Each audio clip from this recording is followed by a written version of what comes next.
capítulo 6. Hoy vamos a estar estudiando la segunda parte del capítulo.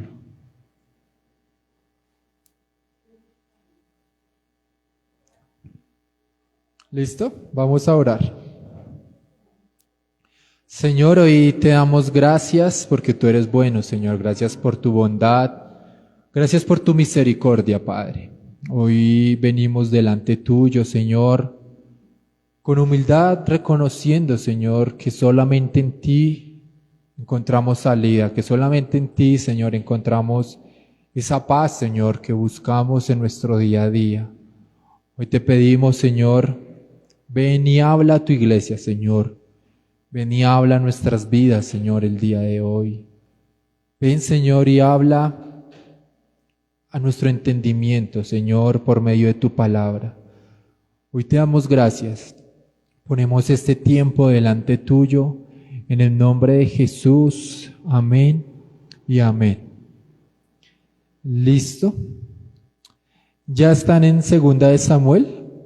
Capítulo 6. Bueno, vamos a recordar un poco, porque hoy se llama, igual que hace 8 días, al estilo de Dios parte 2, pueden poner. Entonces va muy conectado lo que vimos hace 8 días con lo que con lo que vamos a ver el día de hoy.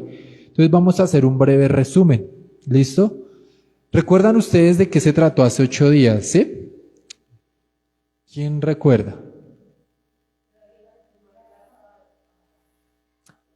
David iba a llevar el arca, ¿cierto? Y lo iba a llevar a Jerusalén. Pero lo llevó de forma incorrecta, ¿cierto? Veíamos que Usa se iba a voltear el arca, él extendió la mano para que no se cayera y murió. Y veíamos que aunque la intención de David era buena, porque quería llevar el arca a Jerusalén, recuerden lo que significaba el arca del pacto para el pueblo de Israel. Simbolizaba la misma presencia de Dios. Y lo que David quería era, uno, Jerusalén iba a ser la capital de Israel, pero dos, quería fundamentar su reinado bajo la presencia de Dios. Veíamos cómo desde los tiempos de Saúl el arca había quedado abandonada. Desde cuando los filisteos la devolvieron con los asnos, recuerdan que vimos eso, desde ahí había quedado el arca abandonada.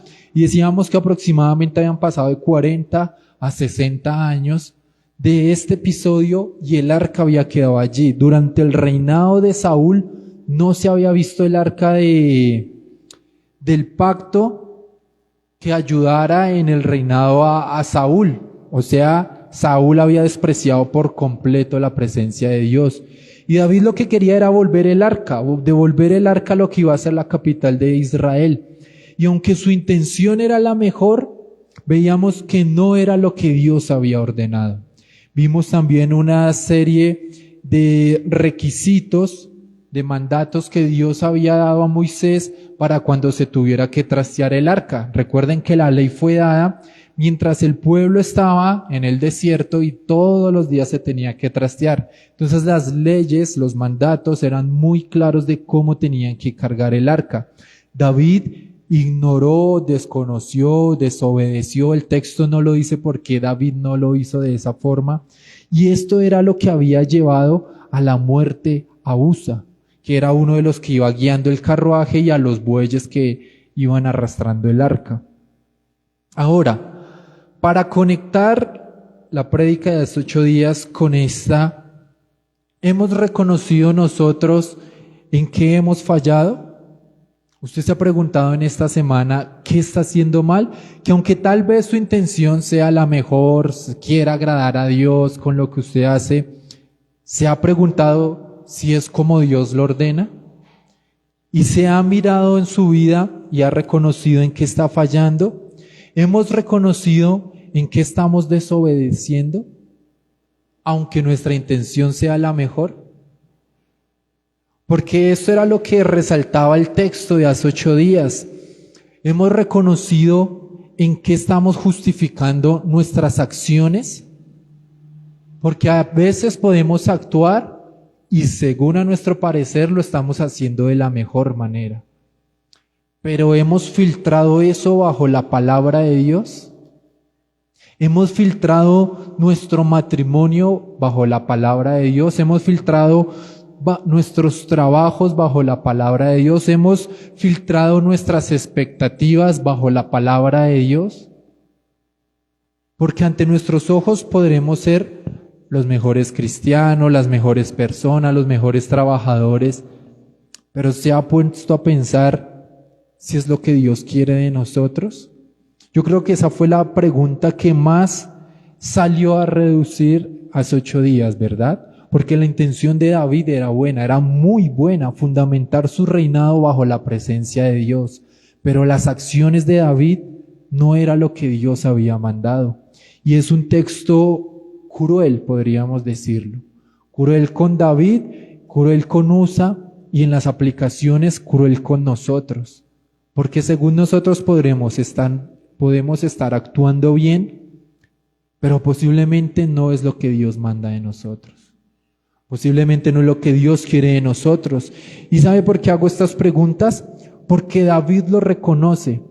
Y David no solo lo reconoce, sino lo refleja. Y esta es la segunda parte de ver a un David que, aunque tenía la mejor intención de querer agradar a Dios, vemos cómo corrige y ahora cómo quiere agradar a Dios en todo lo que hace. Y ahí continúa nuestra historia el día de hoy. Acompáñeme al versículo 12 de 2 de Samuel capítulo 6. Fue dado aviso al rey David diciendo: Jehová ha bendecido la casa de Obed-edom y todo lo que tiene a causa del arca de Dios. Entonces fue y llevó con alegría el arca de Dios de casa de Obed-edom a la ciudad de David. Y vemos allí nuevamente a Obed-edom. ¿Recuerdan ustedes lo que era Obed-edom?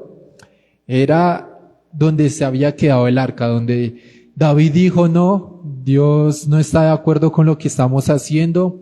Si continuamos, de pronto no solo va a morir otra persona, sino todos fulminados, ¿cierto? Y eso veíamos hace 8 días, como eso era la consecuencia del pecado. Romanos es claro, la consecuencia del pecado es muerte.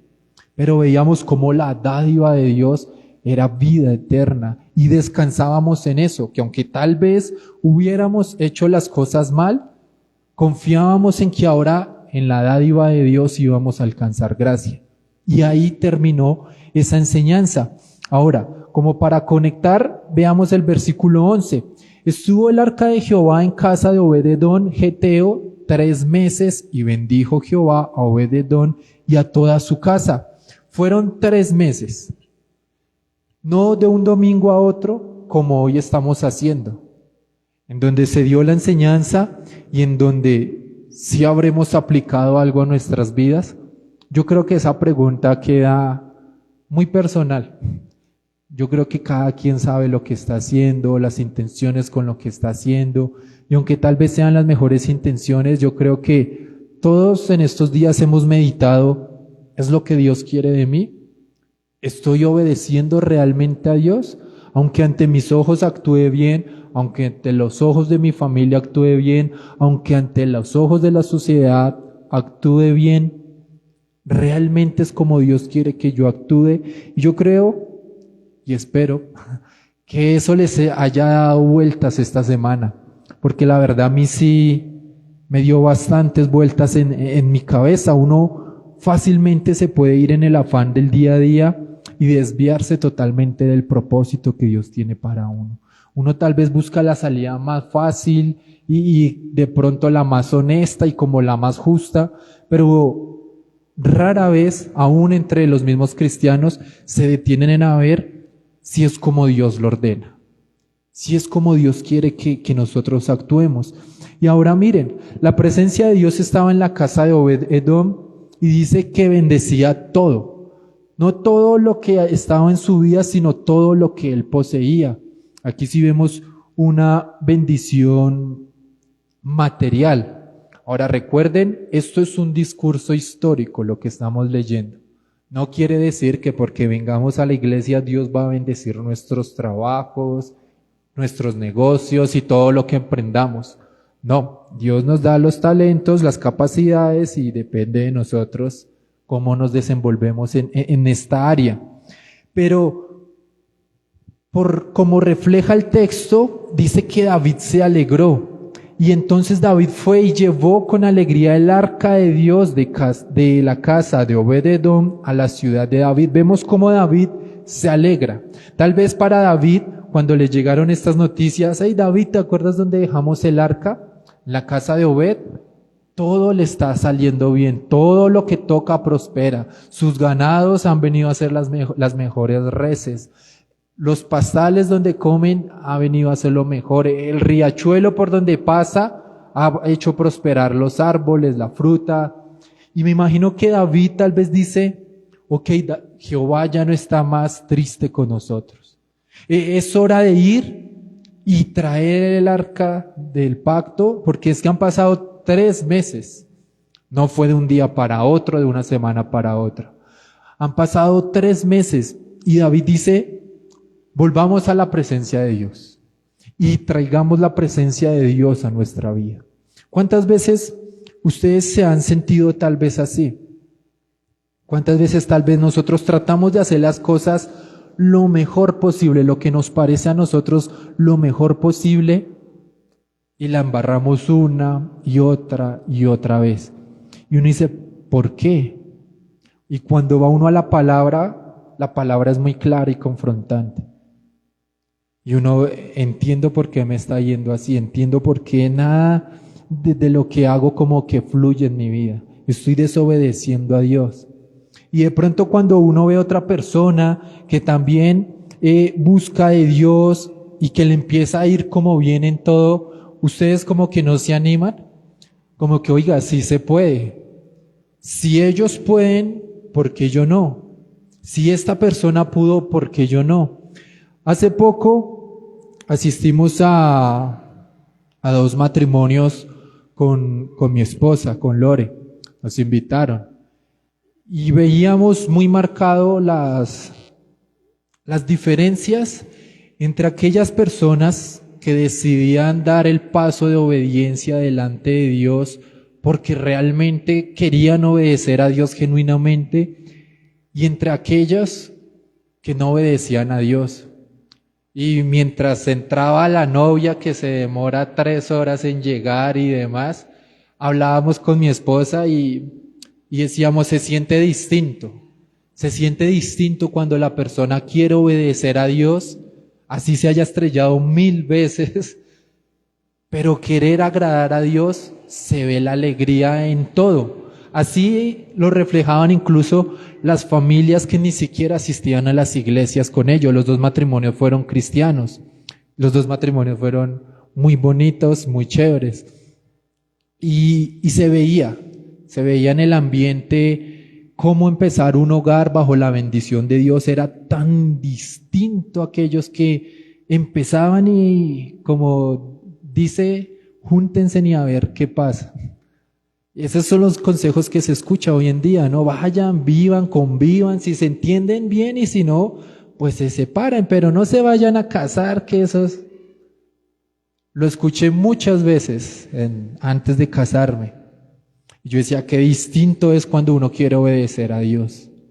Qué distinto es cuando uno es sensible a la voz de Dios. Y yo creo que esa alegría con la que yo veía reflejada en los papás, sobre todo de los novios, esa misma alegría yo creo que brillaba a David cuando le decían, allí está el arca de Dios, allí está la presencia de Dios, y se ve reflejado en todo lo que hace Obed-edom.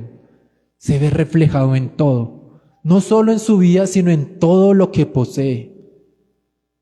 Y hemos hablado con las parejas recién casadas, en plena luna de miel, y ahora ven todo arcoíris, mariposas en el estómago, pero cómo en medio de eso van enfilando sus vidas bajo la bendición de Dios, y quieren, y se les nota mucho el querer obedecer a Dios.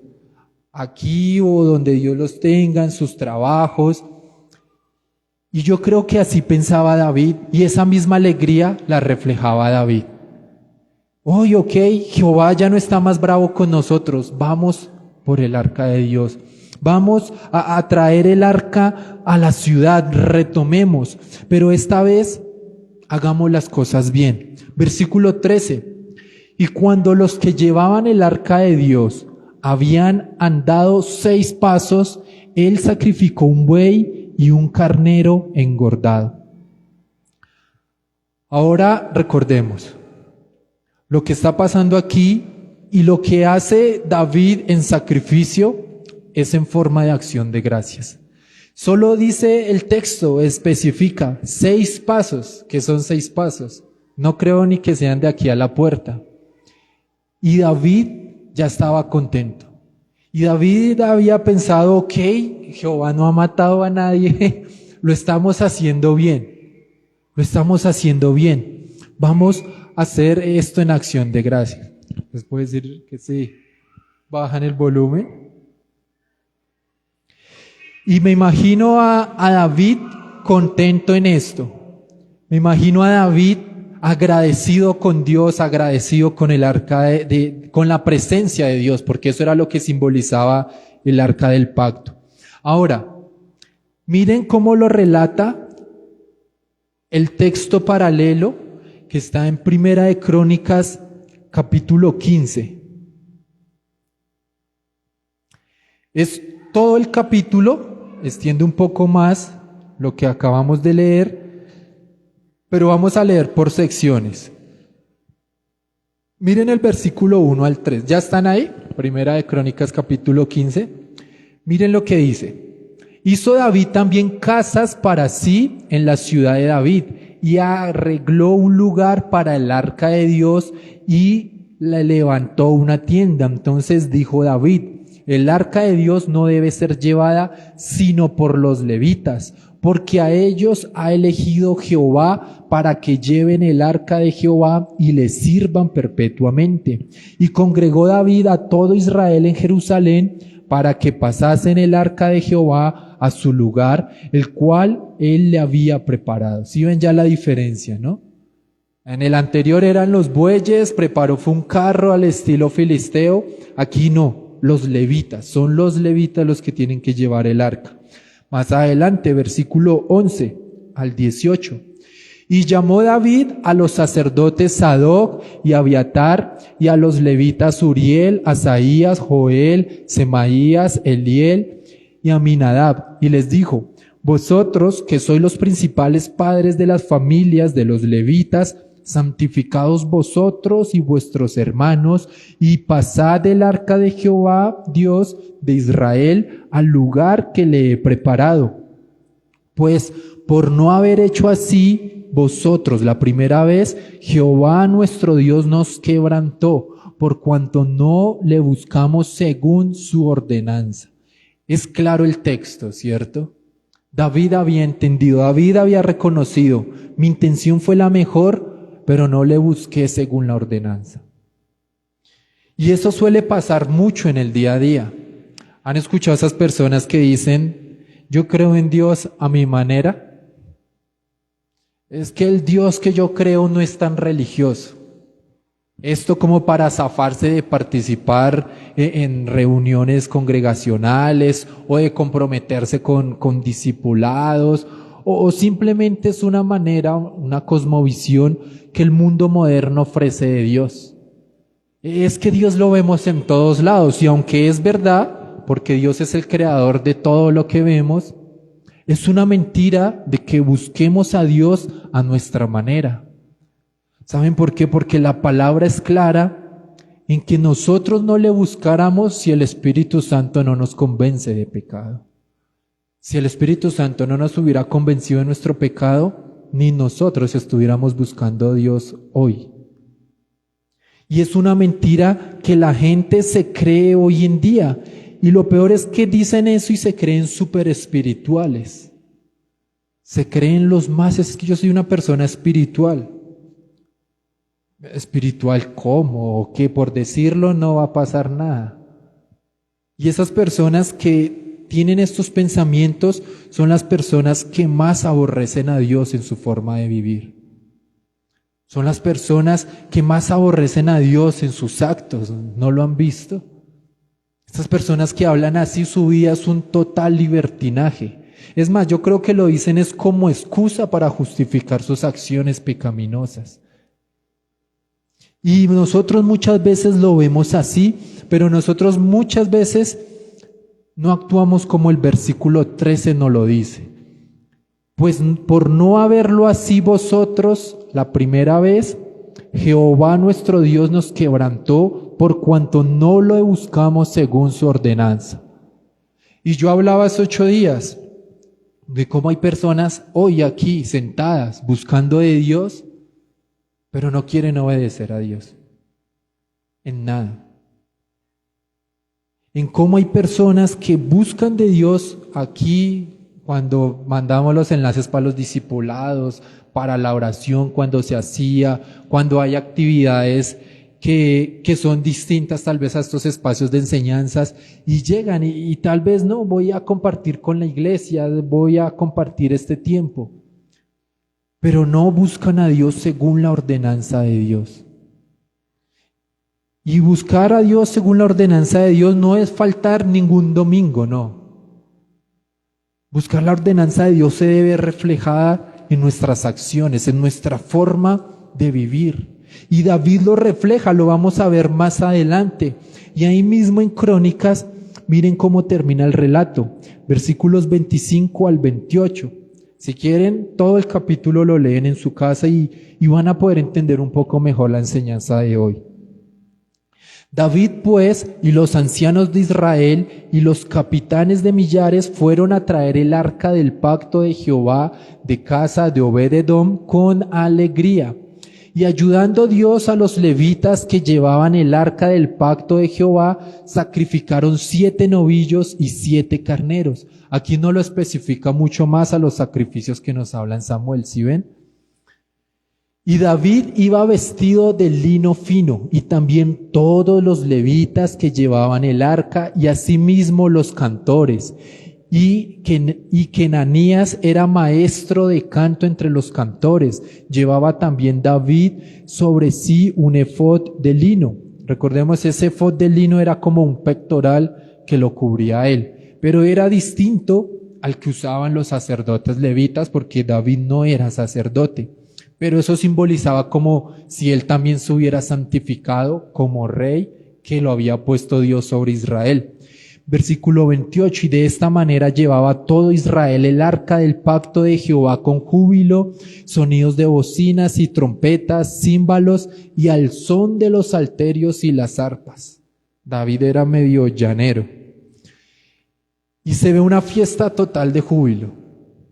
En el traslado de la presencia de Dios a la ciudad de David, a lo que nosotros conocemos como Jerusalén. Y es un regocijo total, uno, porque ya saben que no están haciendo las cosas como ellos quieren, sino están obedeciendo a Dios. Y dos, porque la presencia de Dios iba a estar en su casa, en su ciudad, con el rey que Dios había puesto sobre Israel. Ahora, tal vez nosotros hoy en día no tenemos un arca.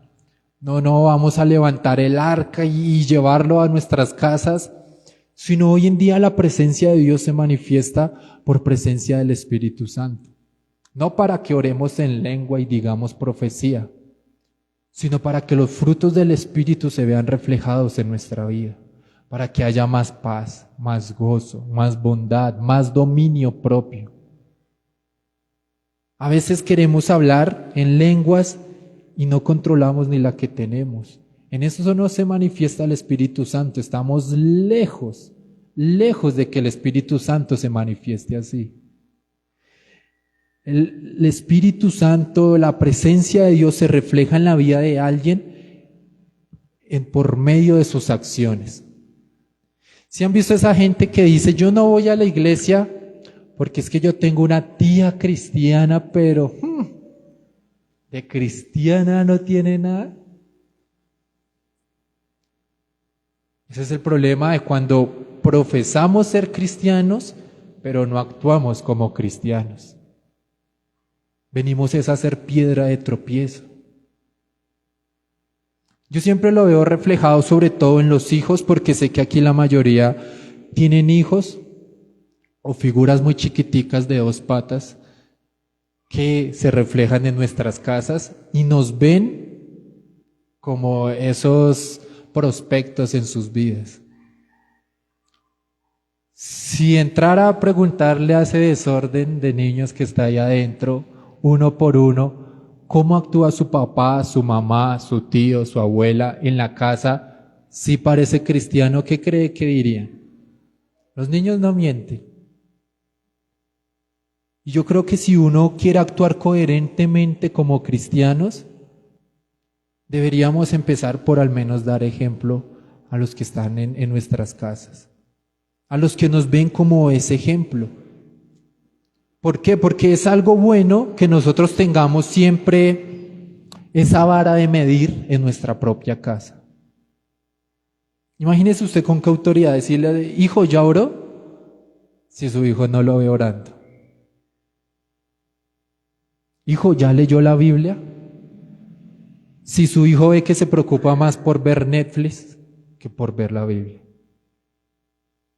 Y esas son varas de medir que nosotros tenemos en nuestra vida. Ahora, hay semanas de semanas, ¿cierto? Todos tenemos semanas en donde nos conectamos con Dios, oramos, eso mejor dicho, pareciera que levitáramos. Hay semanas donde el afán, el día a día, el cansancio, nuestra propia debilidad, tal vez no oramos con la misma intensidad, o tal vez ni oramos, tal vez no leemos la Biblia, pero cuando nosotros estamos y nos creemos que estamos súper bien espiritualmente, ¿usted no siente esa alegría? Como que usted sale de la casa y como que todo así el día esté gris y lloviendo, usted siente como esa alegría de que le estoy sirviendo a Dios, estoy haciendo lo que Dios quiere, estoy agradando a Dios con mis actos, con mis palabras, con todo lo que hago y no siente como esa paz. Yo me imagino esa paz multiplicada por todo el pueblo de Israel alrededor de la presencia de Dios. Ahora fíjense, ellos tenían que ir al arca para sentir un poco de la presencia de Dios. Nosotros ni siquiera tenemos que venir a la iglesia para sentir la presencia de Dios. Con que nos postremos humillados, orando a Dios en nuestras casas, ahí vamos a sentir la presencia de Dios. Es un privilegio aún mayor que el que vivió el mismo rey David. Y muchas veces lo menospreciamos. Y David lo que muestra con estos sacrificios es su acción de gracias ante Dios. Cuando nosotros hablamos de sacrificios, hoy en día es cuando nos negamos a nosotros mismos. Tal vez hoy en día no tenemos que matar el corderito, ni mucho menos. Pero cuando nos negamos a nosotros mismos, Pablo lo describe como un sacrificio vivo delante de Dios. Cuando nosotros nos negamos, por más que nos parezca que nuestra intención es buena, para hacer la voluntad de Dios y obedecerle, estamos siendo sacrificios vivos delante de Dios mismo. Podríamos verlo de esa forma hoy en día. Versículo 14. Y David danzaba con toda su fuerza delante de Jehová. Y estaba David vestido con un efod de lino, lo mismo que nos lo había dicho en Crónicas. Hoy están re inquietos. Bueno, se ve el gozo de Dios allá adentro. Cuando nosotros vemos otra vez el efod de lino en David, David se había despojado de todo y solo tenía ese efod, porque era lo que simbolizaba la santificación externa para poder participar del arca de Dios y de lo que Dios estaba haciendo. Y vuelve y nos muestra su alegría, esta vez a través de la danza. Sabemos que David era músico por excelencia. Y al ser músico le era más fácil expresarse en su cuerpo. Entonces, tal vez era la forma en que David agradecía a Dios. Esto no quiere decir que usted ponga los carros del faraón en su casa y tiene que tumbar la sala para mostrar agradecimiento a Dios, no. Aunque si quiere y eso es lo que le gusta, bien pueda, tampoco es que sea pecado. Pero esto era la forma en que David Quería mostrar su agradecimiento a Dios. Versículo 15, y así David y toda la casa de Israel conducían el arca de Jehová con júbilo y sonido de trompeta. Una fiesta total, ¿cierto? Versículo 16. Cuando el arca de Jehová llegó a la ciudad de David, o sea, a Jerusalén, aconteció que Mical, hija de Saúl, miró desde una ventana y vio al rey David que saltaba y danzaba delante de Jehová y le menospreció en su corazón. ¿Recuerdan quién es Mical, cierto? Aquí la describe como la hija de Saúl, pero es la esposa de David. ¿Qué siente Mical por David? Desprecio en su corazón, ¿cierto? Lo menospreció y ¿qué? Se volvió loco. Le pusieron los carros del faraón y se enloqueció. ¿Qué le está pasando? ¿Y desde dónde lo vio? Curioso, ¿cierto? Una mujer en una ventana. Es lo que dice la palabra de Dios. No me miren así. Todas.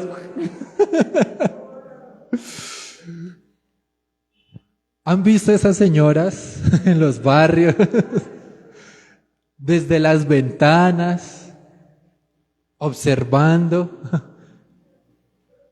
Y cuando llega el esposo del trabajo, la vecina de al frente. Y el hijo llegó con alguien que no llegó la vez pasada. Es lo que dice la palabra de Dios. Me imagino allá a Mical con el tintico. Y ese David, ¿qué se cree? Se creyó de mejor familia al actuar así.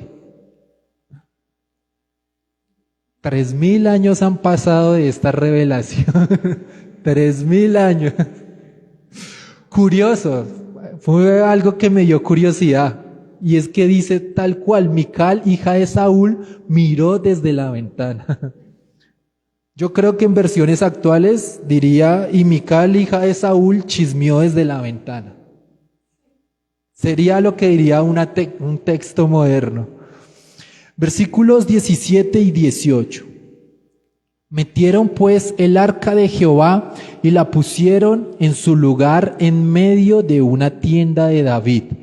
En medio de una tienda que David la había levantado, y sacrificó David holocaustos y ofrendas de paz delante de Dios. Y cuando David había acabado de ofrecer los holocaustos y ofrendas de paz, bendijo al pueblo en el nombre de Jehová de los ejércitos. Nuevamente David sacrificando. Esta vez dice que son ofrendas de paz delante de Dios.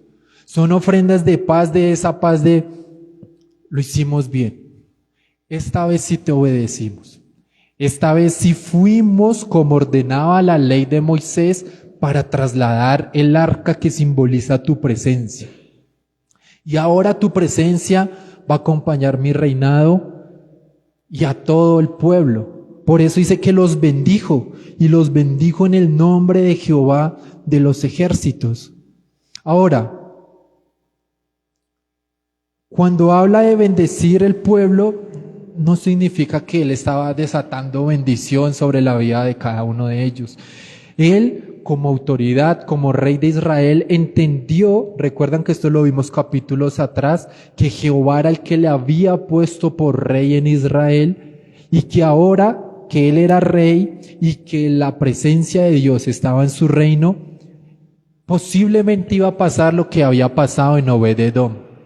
Y las bendiciones de Dios, no de David, sino de Dios por medio de David, se iban a esparcir al pueblo. Por eso es que habla de que él bendijo al pueblo. Recuerden lo que dice la Biblia: cuando el justo gobierna, el pueblo se alegra. Mientras que lo que vimos en el reinado de Saúl fue realmente caótico, pareciera que ahora la presencia de Dios ha vuelto a Israel y la ponen como lo más digno del reinado de David. Versículo 19. Y repartió a todo el pueblo y a toda la multitud de Israel, así a hombres como a mujeres, a cada uno un pan, un pedazo de carne, una torta de pasas, y se fue todo el pueblo, cada uno a su casa. ¿A qué se le parece en esa escena? ¿Recuerdan cuando Jesús alimentaba a la multitud en los desiertos? Y quedaba pan, ¿no? En la mayoría de veces. Posiblemente esto era algo pequeño de David como rey alimentando el pueblo a lo que Jesús iba a hacer en su ministerio y a lo que Jesús hace hoy en día. Recuerden lo que dice en Juan: yo soy el pan de vida eterna. El que coma este pan nunca más va a volver a tener hambre. Tal vez esto simboliza eso, ¿no? Recordemos que David es un pequeño prototipo de rey, de cómo Cristo viene a ser rey de reyes y señor de señores. Por eso es que se habla mucho de David como un hombre conforme al corazón de Dios. Versículo 20.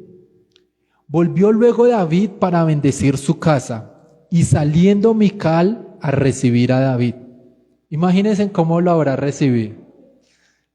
Se lo estaba mirando desde la ventana, así, con los pepinillos por acá y así, con los rulos de doña Florinda. Imagínense cómo lo habrá recibido. Y dijo: ¿cuál honrado ha quedado hoy el rey de Israel? Pongámosle el tonito. Muy lindo el rey de Israel, ¿no? Así lo está haciendo, miren el signo de exclamación. Hoy delante de las criadas de sus siervos, cómo se descubre sin decoro un cualquiera. Estaba furiosa. Pobre David, mejor se hubiera ido a jugar fútbol con los amigos que traer el arca. Y Mical vemos cómo lo recibe.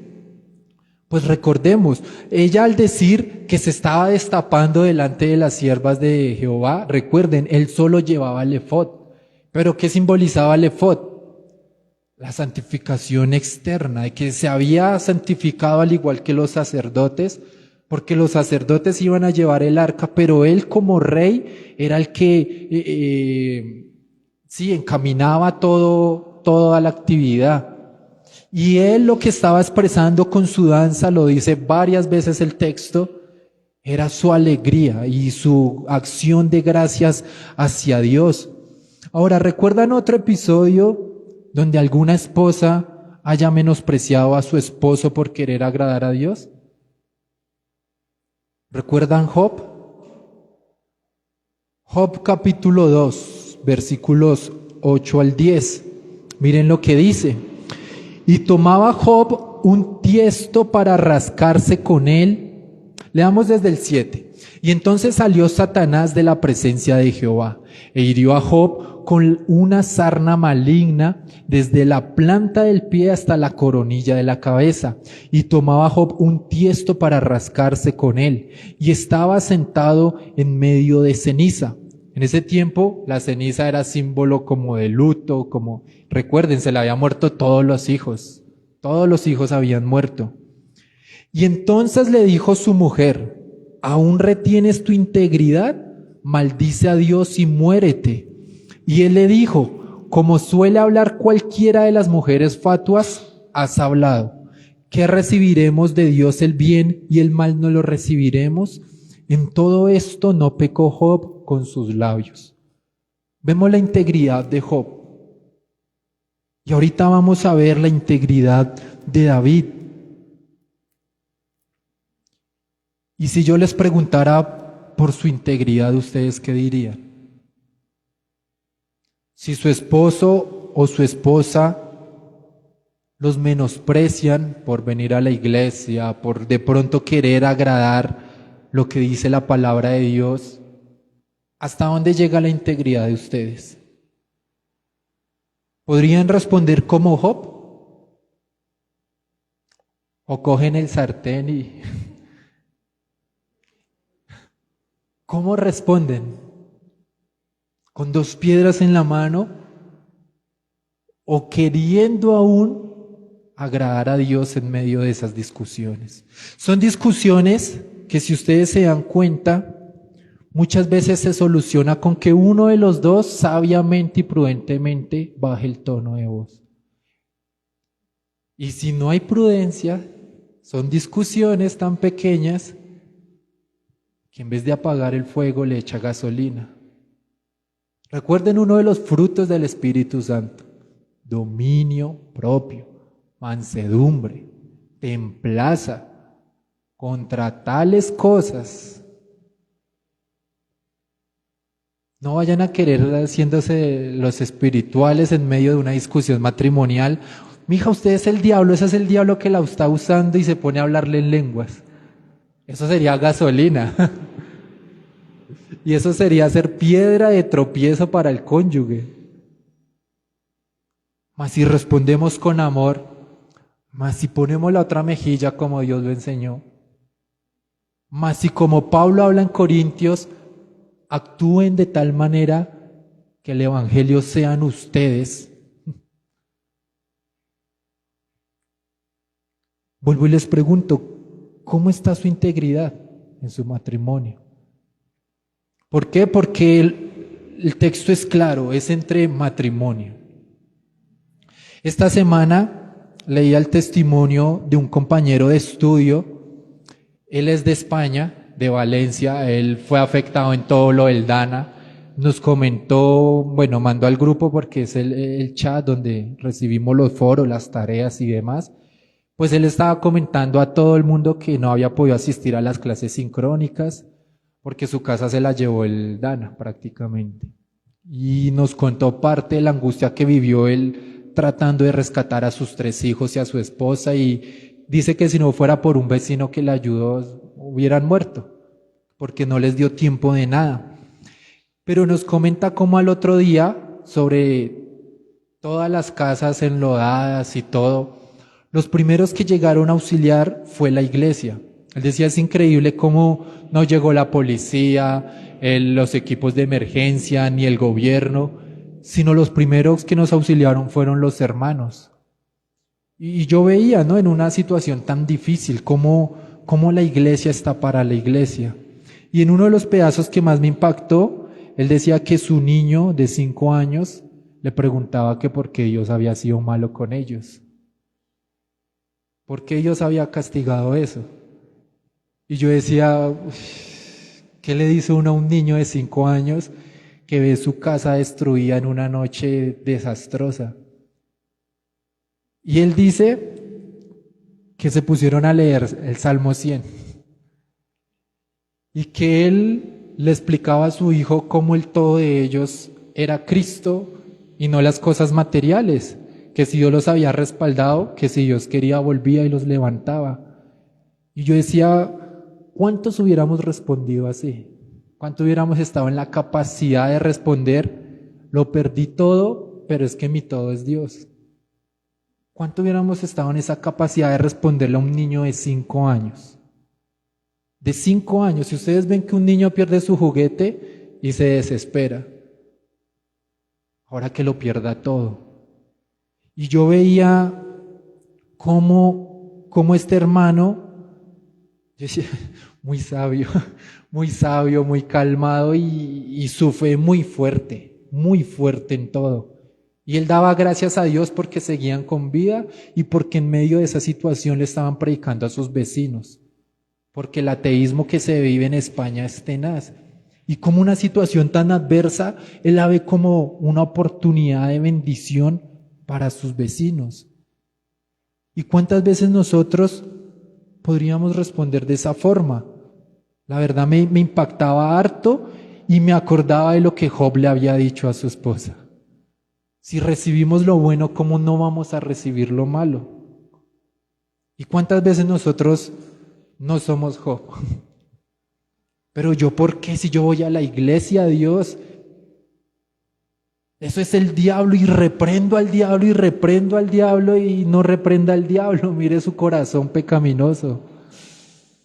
Y si tenemos que humillarnos delante de la presencia de Dios, Dios lo va a hacer. Y veía la situación altanera de Mical Y también cómo David responde. Miren, versículo 21.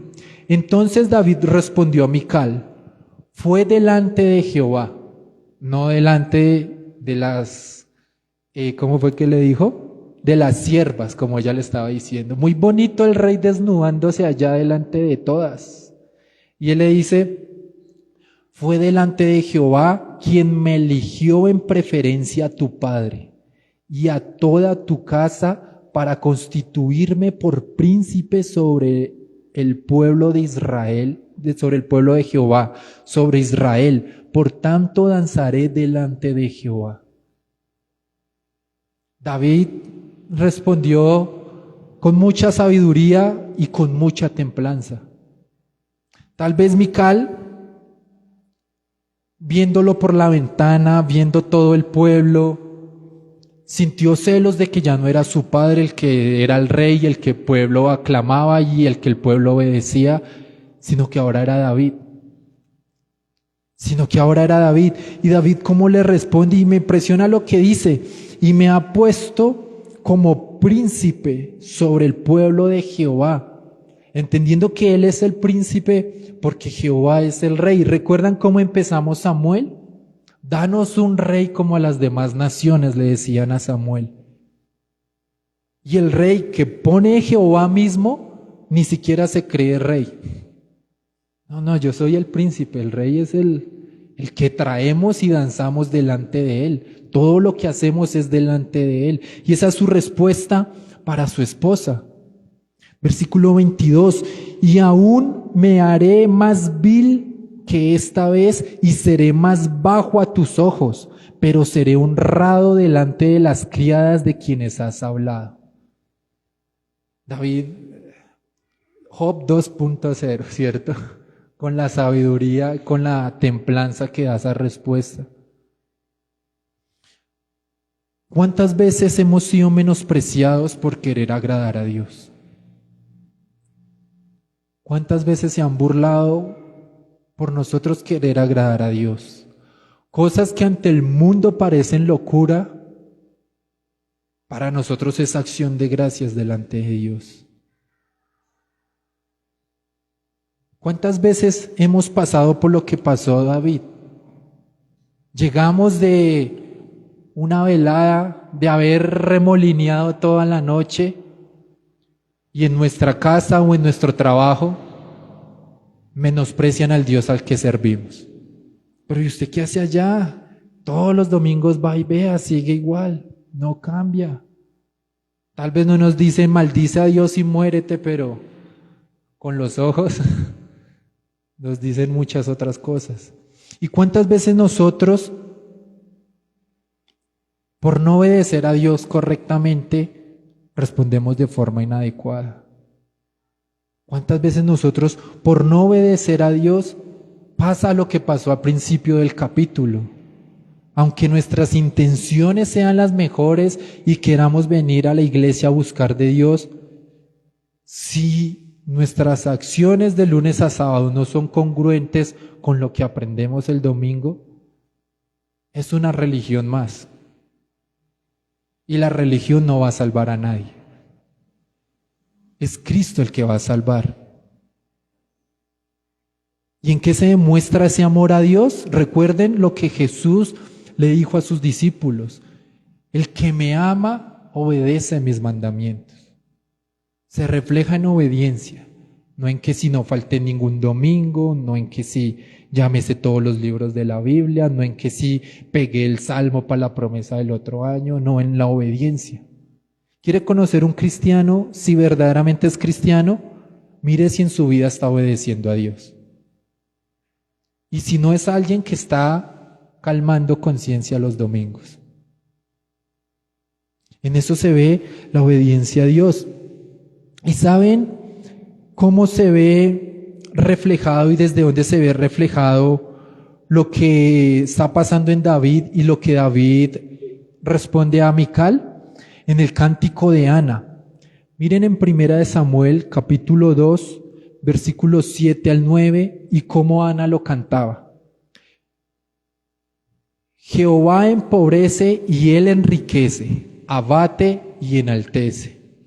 Él levanta del polvo al pobre y del mulador exalta al menesteroso, para hacerle sentarse con príncipes y heredar un sitio de honor. Porque de Jehová son las columnas de la tierra y él afirmó sobre ellas el mundo. Él guarda los pies de sus santos, mas los impíos perecen en tinieblas, porque nadie será fuerte por su propia fuerza. Eso lo entendía David. Él no iba a ser fuerte por su propia fuerza. Todo lo contrario, si él reconocía su debilidad y se abatía delante de la presencia de Dios, Jehová era el que lo iba a enaltecer. Recuerden la primera batalla de David. ¿Contra quién fue? Contra Goliat. Y cuando David se enfrentó a Goliat, ¿qué dijo? Te va a vencer en el nombre de Jehová de los ejércitos. Él no tuvo que decir que te voy a vencer porque asisto a la iglesia y voy a declarar que Dios va a dirigir esta piedra a tu frente. No. Él descansó en Jehová. Él descansó en Dios. Y eso fue lo que le llevó a su primer victoria. Y eso es lo que ahora, en su reinado, es lo que le va a fortalecer, la presencia de Dios. Miren, versículo 23. Y Mical, hija de Saúl, nunca tuvo hijos hasta el día de su muerte. Para la época que una mujer no tuviera hijos era deshonroso. No tener herederos era deshonroso. Incluso hasta hace unas décadas atrás eso todavía era deshonroso. No sé si han hablado con los abuelos, si es que yo quiero es el varón, el hijo heredero. Era lo que la cultura daba lastimosamente. Y para ella esa fue el menosprecio que mostró hacia David. El menosprecio de ella se vio reflejado en que nunca tuvo hijos. Tal vez David no volvió a tener relaciones sexuales con ella, tal vez fue un castigo de Dios, el texto no nos lo dice. Pero si lo comparamos con el cántico de Ana, enaltece al que se humilla y humilla al que se enaltece. Y se ve reflejado en este texto, se ve muy claro en este texto. Y otra cosa que me impresiona es que en todo el texto habla de Mical como la hija de Saúl y no como la esposa de David, haciendo ese contraste entre Saúl y su familia y la forma de querer servir a Dios de ellos, y entre David y cómo David sí quería agradar a Dios. Y es fuerte porque lo muestra dentro de un matrimonio, dentro de un matrimonio. Ahora, chévere la historia y cómo chismeaban desde la ventana, pero ¿qué tiene el texto para nosotros? ¿Qué mueve tu vida? ¿Qué es lo que mueve tu vida? Si hubiera una lámpara con un deseo, ¿qué deseo pedirías? ¿Qué es lo que te mueve? ¿Qué es lo que más anhelas? Porque por el texto vemos que a David lo que más le movía era glorificar a Dios antes que a los demás. A David le movía más glorificar a Dios antes que a su propia esposa. ¿Glorificamos a Dios? Si yo les preguntara aquí quién es hijo de Dios, ¿quién no levantaría la mano? Todos somos hijos de Dios, ¿cierto? Pero todos actuamos como hijos de Dios. ¿Glorificamos a Dios con nuestros actos? Si el vecino que no nos conoce y desde su ventana nos observa, ¿con nuestras acciones glorificaríamos a Dios? Sin predicar, sin mencionar nada, ni un solo saludo, ¿reflejaríamos a Dios con lo que hacemos? Porque ese es el actuar de un hijo de Dios. ¿Glorificamos a Dios antes que lo pasajero? La alegría desbordada de David en el texto debería ser nuestra alegría cuando es un domingo a las 9 de la mañana para venir a regocijarnos en la presencia de Dios. ¿Se regocija como cuando va de paseo, así como cuando viene a la iglesia? Como cuando lo invitan a ese cumpleaños de la amiga o el amigo inseparable que quería que lo invitaran. ¿Se alegra igual cuando viene a la iglesia? ¿Se alegra igual cuando sale esa película que estaba esperando por Netflix? ¿A cuando llega a su casa después del trabajo y sabe que es el tiempo de orar y buscar de Dios?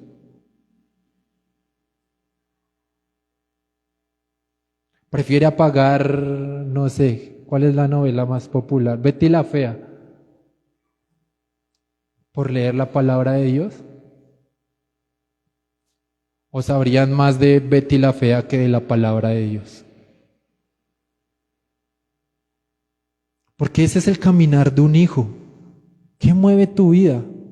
¿Un gran trabajo, un gran viaje, un gran matrimonio? ¿Que sus hijos sean exitosos? ¿Qué mueve su vida? Y esa es la pregunta que deberíamos preguntarnos y reflexionar toda esta semana. Si David, que lo tenía todo, si David, que era rey, se humilló delante del pueblo por querer agradar a Dios, nosotros que hasta donde sé ninguno somos reyes ni príncipes, ¿nos humillamos igual delante de Dios? ¿O pensamos en el qué dirán? No, pero es que qué dirán, qué tan aleluya. No, qué dirán, qué tan religioso. A David no le importó eso. Hoy hemos visto a Dios, hoy hemos visto su presencia revelada a través de su palabra. Así como el arca reflejaba la presencia de Dios en aquel tiempo, la presencia de Dios hoy se nos revela por medio de su palabra. Hoy hemos visto el arca. ¿Cómo vamos a actuar de aquí en adelante? ¿Cómo vamos a actuar? Ahora, y si estamos actuando y somos menospreciados por nuestras decisiones, aún en nuestras mismas familias o en nuestros mismos matrimonios, les traigo un consuelo. Mateo 5, 11, 12, miren lo que dice Cristo.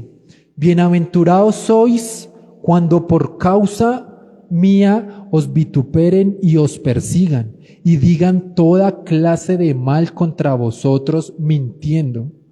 Gozaos y alegraos, porque vuestro galardón es grande en los cielos, porque así persiguieron a los profetas que fueron antes de vosotros. Si estamos siendo perseguidos, burlados, menospreciados por servir a Dios, gocémonos. Y si no, arrepintámonos por no servir a Dios como debe ser. Amén. Señor, hoy te damos gracias por tu palabra, Señor. Hoy te damos gracias por tu presencia, Señor. Y hoy te pedimos perdón si muchas veces la menospreciamos. Hoy te pedimos perdón si muchas veces no entendemos la magnitud, Señor, de lo que tú nos has regalado, Señor, en tu bendita providencia. Hoy te pedimos perdón, Señor, si en nuestro día a día nuestras prioridades son más fuertes que nuestro amor por ti, Señor. Hoy te pedimos perdón si no actuamos con mansedumbre, Señor, cuando en nuestra vida acontece, Señor, esas situaciones que lo piden. Te pedimos perdón si por lo contrario hemos sido piedra de tropiezo a aquellos que nos ven, Señor. Y hoy te pedimos ayúdanos, Señor, ayúdanos porque nuestra debilidad es grande, Señor, porque nuestra imperfección es grande, pero tu poder se perfecciona en nuestra debilidad. Así que ayúdanos, Señor, en el día a día, aunque no confiemos en nosotros y en nuestro carácter, a confiar en ti, Señor, en esa dádiva que veíamos hace 8 días, Señor, y hacer las cosas como tú lo ordenas, Señor. Hoy te damos gracias, Padre, hoy te damos gracias y ponemos este tiempo delante tuyo. En el nombre de Jesús y para tu gloria. Amén y amén.